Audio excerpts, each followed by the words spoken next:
yung away ngayon ni Vice at nitong mga, what's happening, or well, not away, but the situation that Vice now is because of yung kanyang statement, di ba? What's your take on this? Well, alam mo, of all people, you should know that laughter is the best medicine, but it's also the most effective wake-up call. Oh, okay. Diba? Okay. Kapag we speak truth to power at napagtatawanan na natin siya, noon yung panahon na talagang tusok na tusok, pasok na pasok, dahil nauunawaan ng lahat. So pag tumawa na yung buong Araneta at yung mga tumitingin sa mga cellphone nila no sa joke, ibig sabihin, alam nila yung irony of it all. Naunawaan nila yung issue. So kaya, saludo ako kay Vice for being brave enough to take this on. Alam ko naman na sa dulo gusto ni Vice magpatawa, pero pag yung pagpatawa mo, tulad ng ginagawa mo, may kasamang pagmumulat, yun yung pinakamakapangyarihan na use ng humor at wit. Well, in this case, I agree with you talaga rin. No? Actually, when they ask me about it, sabi ko, a joke is a joke. Is a joke, you know? Yeah. It may elicit laughter or it may elicit analysis. You know, so in this case, I think si Vice, yung pagkakasabi niya, no, it's funny, but may hit kasi. And sometimes you just need to course it through a funny way. Yes. Para lang people may understand it and embrace it more lightly. Lalo na para sa aming mga aktivista, lagi kami sinasabihan, lagi kayong galit. So yung gusto namin gawin, ginawa ni Vice with one joke. Na hindi siya galit. So open people's minds, hindi siya galit. Napatawa niya, pero tumagos. So you're for it, ha? Yes, absolutely, absolutely.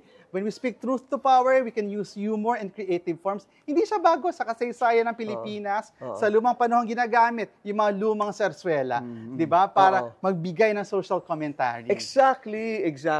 Ako rin, kaya sabi ko yung ginawa ni Vice na yan, I see no problem with it.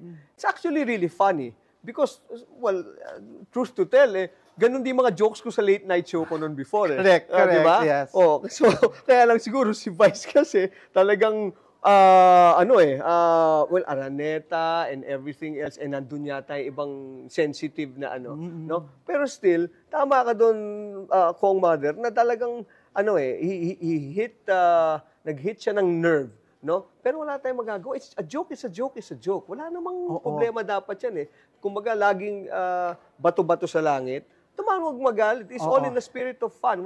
I see no problem with it. Yeah, ako din. You know? Kasi ako tingin ko parang yung pinaka-nakakatawang joke kapag malaking bahagi ng joke na yon ay nakabatay sa katotohanan. So when it's based on reality, I've lived experience of a nation at natawa yung bansa na ibig sabihin, it really hit a nerve and it is a very important tool for self-reflection. Right. Meron ngang lumabas, Kung na of late, lumabas tuloy yung mga joke din ni former President Digong na about the rape victim and correct, about yung rape jokes na paulit-ulit. So, ang sabi nila, bakit daw pag sila ay nakakatawa, pero pag si Vice, offensive. Di ba? Nakakaloka yung audacity ng double standards, di ba? Pag sila ang magjo-joke, politically incorrect na nga, offensive pa, misogynist pa, carry lang, tumatawa sila. Pero ito, isang joke na ang ugat ay yung pagmamahal sa soberenya ng bansa, natawang taong bayan, galit na galit sila. So siguro dahil totoo. Ganun ba?